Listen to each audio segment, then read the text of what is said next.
They say a man who represents himself has a fool for a client. Well, with God as my witness, I am that fool.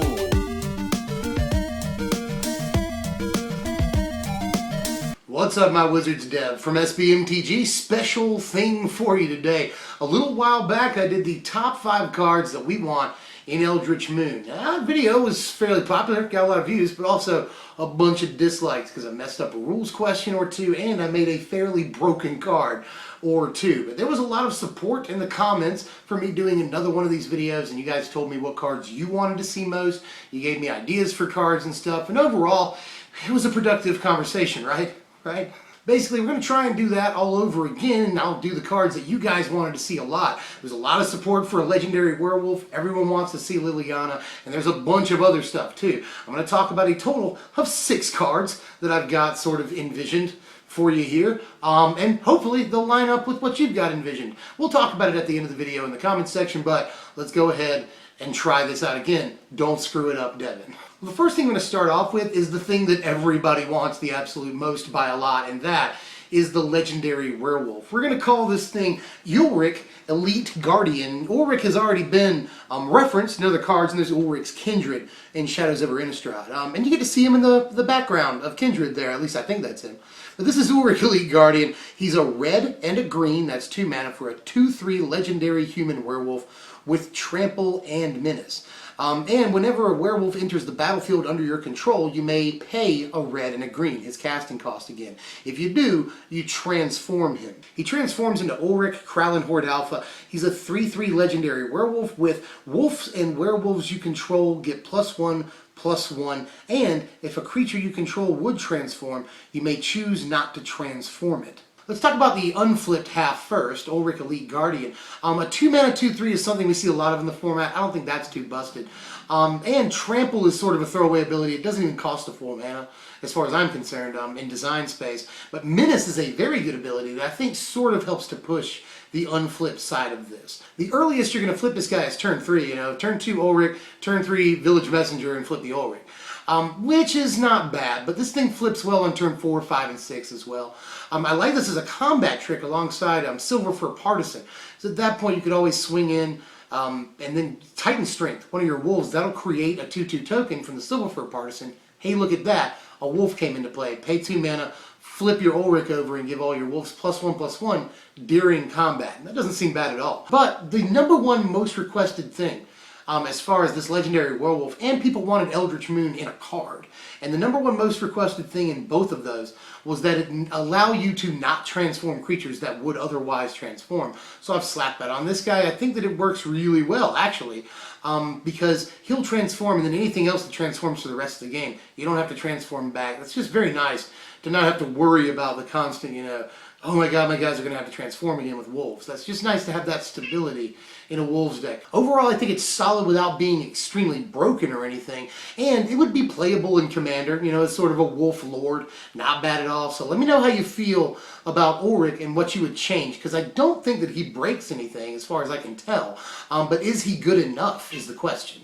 Just based on pure stats alone, I think he's definitely pushed. But, all-star or anything, I don't know if he makes the Red-Green Werewolves deck real in and of himself, but probably does push the deck a good ways and gives it a decent 2-drop, something the deck really needs. Another thing that was requested an awful lot as far as these, which I didn't expect at all, was that we wanted a Legendary Spider. That's something people want that very, very badly. So I did my best here. Here's what we've come up with. This is Sarachne Feed Mother. That's 7 mana, 4 generic, 2 green, and a black. Want a green-black spider for Commander so that we can expand our color options. It's a 6/8 Legendary Spider Lord with reach, and it can block any number of creatures. Those are the spider abilities. When Sarachne Feed Mother enters the battlefield, put 4 1/1 green spider creature tokens onto the battlefield under your control. Those tokens have sacrificed this creature, gain 2 life. Well, obviously this would be played in Commander as a Spider Lord. We just have to get that out of the way. That's one of the reasons people want it, so they can play spiders in Commander. I don't blame you. And in this way we have 2 different colors for our color identity. That could work out fairly well. But the things I'm worried about here, or most concerned with at least in the designing of the card, is a good reanimation piece. Very good reanimation piece here. At least in Standard. I don't know if it has the power in Modern, but we'll see. or at least we would see. We won't actually see because this card's probably not going to get made. A lot of the Cryptolith Rites decks are trying to figure out a good 7 mana piece to play. A lot of them are landing on Dragon Lord Atarka. I don't think that would change. I think the Rites decks would still play Atarka. But this would give us another 7 mana piece that synergizes with some things, you know. These sacrificable spider tokens would synergize very well with Zulaport Cutthroat, for instance. Obviously, that would work. And the fact that it gives us a bunch of tokens all at once, it gives us 5 creatures, which is exactly as many as we need for Westvale Abbey. So there's that too. Aside from that, it's just a big creature that's good on defense or offense. You know, big creature to swing in with, big butt to block all their guys with. And it allows us to gain a little bit of life back and get back in the game at that point and block some guys, sacrifice our dudes, sort of Bottle Gnome style, you know. I think there's a lot of good things about the card as a reanimation piece. Not bad. You know, it's something that we can sort of ramp into play. Not bad, but it does compete with things that are probably better than it, i.e. Worldbreaker mostly and Atarka mostly. So, not sure it would see play even immediately in Standard, but I feel like the card is fairly balanced without being insane, although it might be insane. The other things that I was mostly asked about were all Planeswalkers. People really wanted Planeswalkers here, so I've got 3 in a row for you. Bear with me. The first thing that people wanted, sort of, the Planeswalker people wanted least, but I still saw a lot of, was Tibalt. Bring back Tibalt. And I had to look this up. Is he dead? Apparently Tibalt is not necessarily dead. that's we don't know. There's no body, so we don't know. But he did have a big battle with Sorin, and Sorin kicked his ass, basically. Is he dead? We don't know. Probably not. But either way, dead or not, here's my take on Tibalt, and I've got some flavor things to talk about, but I'll tell you what the card does first. He costs a red and a black. We're going to keep him at 2 mana, so that's Tibalt's draw. He's a 2 mana Planeswalker. He's got a loyalty of 2, very low starting loyalty. +1, draw a card, then discard a card. Works with Madness, obviously. -2, target creature gets -2/-2 until end of turn. If that creature is a vampire, it gets +2/+2 until end of turn instead. And his -5 is you get an emblem with each card in your hand has Madness. Its Madness cost is equal to its mana cost. A couple of flavor things I just want to get through here before I talk about the actual card, because I think the flavor is fun, or at least what I've cooked up here. Let's say that Sorin does beat him within an inch of his life. You know, he's about to die, he's mortally wounded, and in desperation he gets a vampire to bite him, perhaps forcibly, and Tibalt becomes a vampire. That would be cool, because then, you know, obviously Sorin's a vampire. He thinks you can't beat him, join him. He then can befriend the vampires, because apparently the vampires now hate Sorin. So he could befriend the vampires, turn them all against Sorin, and just sort of be their new leader. I like the flavor of this a lot, but then again, I came up with it, so, you know, I don't know how you guys feel about it, but it does give us a way to give him a cool -2 where we can either kill a small creature or give one of our creatures a buff.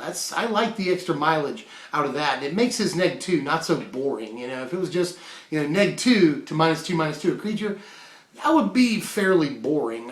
His +1 ability this time drops the at random from the clause from his last one, making the card much better. And I like what Wizards has been doing with ultimates on a few Planeswalkers lately, namely Gideon and Chandra, where you can just ultimate them when they hit the board. You can't do that with Tibalt, but he still has a fairly low loyalty to get to his ultimate, and would work very well in these sort of vampire aggro decks. I just don't know that he's the 2-drop we want in vampire aggro. He might be, say, the thing we play on turn 4 in vampire aggro. Don't know if he's the 2-drop, though. Let me know if you see this card as being good, or if it would see play, or if it's just as bad as the old Tibalt. I don't think it's as bad as the old Tibalt at all, but is it pushed enough, or is it, again, is it too good? Another Planeswalker absolutely everyone wants to see, because it's pretty much open and shut that we'll get a version of her in the set. We just all want to know what she looks like, is Liliana. So, with that in mind, this is Liliana the Cursed right here. She costs 2 and 2 black. That's 4 mana altogether. She has a starting loyalty of 4. For +1, you can make target player discard a card. -3 is destroy target non-black, non-artifact creature. She terrors things. And her -5, again with the -5, is return target creature from a graveyard to the battlefield under your control. Now the idea with this Lily is I just wanted her to do all the best black stuff, you know. Just a really pushed for competitive play version of Lily here, who synergizes with herself. You know, turn 4 you play your Lily, you go ahead and +1 it, make yourself discard a fat creature, and then turn 5 you can just wipe the loyalty counters off of her and then put that big fat creature into play. That's kind of neat. It also allows you to reanimate something on turn 5, which is where Wizards wants us to reanimate things, is turn 5. But you'll have all your mana open to do other stuff. Say protect the creature, play another creature. So that would also look pretty good, I think. Is the card too pushed? I'm not sure. I think that her way of protecting herself is fairly, you know, restricted. There's a lot of black creatures, but not a ton in the format. And there's really not that many artifact creatures. You know, Hangerback Walker right now, but that'll only be in standard for another few months after Moon comes out. So I'm not sure if the card is too pushed or not pushed enough, you know. Obviously, there's lots of tricks. You know, it allows us to madness stuff out of our own hand. Also allows us to, again, reanimate things really easily. We can kill something with her second ability and then reanimate it later with her last ability. So I think this is what I want a Liliana to look like. I just don't know if the card is too good or not. It's really hard to evaluate Planeswalkers, especially ones you've made yourself. So let me know how you feel about this one. One more Planeswalker here, and the thing people want to see most by a lot is Tamiyo. Tamiyo by a mile, you guys. This one is Tamiyo, Spirit of the Moon. She is also a 4 mana, 4 loyalty Planeswalker. 2 and 2 blue for starting loyalty of 4. Her +2 is you put a clue token on the battlefield under your control. You get a clue. You can -3 her to tap up to 2 target permanents. They don't untap during their controller's next untap step. Sort of an expanded version of her her plus ability from her last Planeswalker. And then her -8, her ultimate, is you get an emblem with at the beginning of your upkeep. If you control 10 or more clues, you win the game. Now, when I asked you what cards you wanted, a lot of you said Tamiyo, and multiple, you know, 2 of you, I think it was, said that this should be featured, her ultimate, on the card in some way or another. You know, 10 clues wins you the game somehow or another. And I had this card designed slightly differently when I first cooked her up. Her -3 was actually just return all creatures to their owner's hands, which I thought was probably way too powerful. So I've made it sort of an advanced freeze ability that freezes 2 things, you know. Ultimately, though, I think this is a good way of getting this win condition out there without it being too incredibly powerful, although this might be pretty darn powerful. But getting 10 clues on the battlefield is probably a little bit harder than it looks, takes a fair amount of time, and your opponent can probably disrupt it a few ways, not to mention they can just kill Tamiyo before she ultimates, which is probably what's going to happen 9 times out of 10. But even then, the card is fine, because it'll generate card advantage for you. It gets, you know, 2 loyalty out of its first plus ability, so it's not a totally bad ability. Not only will you get a clue token, you'll also get 2 loyalty. But she also protects herself fairly well, tapping down 2 creatures for a whole turn cycle. So I think the card is good. I don't think it's too good. I think this is about where we'd want to be. But the #1 thing that people wanted, almost just without question, is Emrakul. A lot of people pointed out that the clue mystery has all but been solved. It's probably Emrakul. Remember, they came as 3. So where's Emrakul? Probably lurking in the next set. Here's my version of Emrakul. In this version, she's lost a little bit of power since her last incarnation, but still very powerful. This is Emrakul, Summoner's Sin. She's a 13 mana, 13/13 legendary creature Eldrazi. That guy was right to have Triskaidekaphobia. 13 is going to kill us all. Emrakul's Summoner's Sin can't be countered. That's, you know, she keeps that ability. She's got Flying, Trample, and Indestructible. And here's where she gets neat. When Emrakul's Summoner's Sin enters the battlefield, if you did not cast it from your hand, take an extra turn after this one. She also has, when Emrakul attacks, exile target creature or planeswalker. Mostly I wanted to give this a really good synergy with Nahiri. If you can ultimate Nahiri, you can put this right into play. Take an extra turn after that turn, you know. You'll get to attack with it and it pops back to your hand. So lots of good things about that, and it's obviously a good reanimation target too. Ulamog and Kozilek are specifically not great reanimation targets because you don't get the cast trigger off of them. I wanted to make an Eldrazi that is a good reanimation target in this standard, and even in modern. So I went with this here because you'll get the extra turn, and that can probably be absolutely ludicrous and possibly broken. Of all these cards, I think this is the most likely to be broken. Just let me know if it is or not, basically. And like I said, she's lost a little bit of power, so she's not a 15 mana 15/15 anymore. She's lost a little bit of power on that end, and she doesn't have like Annihilator a million like she had before. This time, you just swing with her and exile a creature or planeswalker. That's all she has the power for now. But still, when I say all she has the power for, Emrakul is obviously still insanely powerful. I just get this idea that she's been languishing in another dimension for a while, and as such, she's lost some power. So I keep repeating that phrase, but for story reasons, that's just how I feel like it would be. Maybe I'm crazy. That was a quick video. That's all I've got for now, and there's probably 5 or 10 more of these we could do, but spoilers will be coming out very, very soon now. That's why I wanted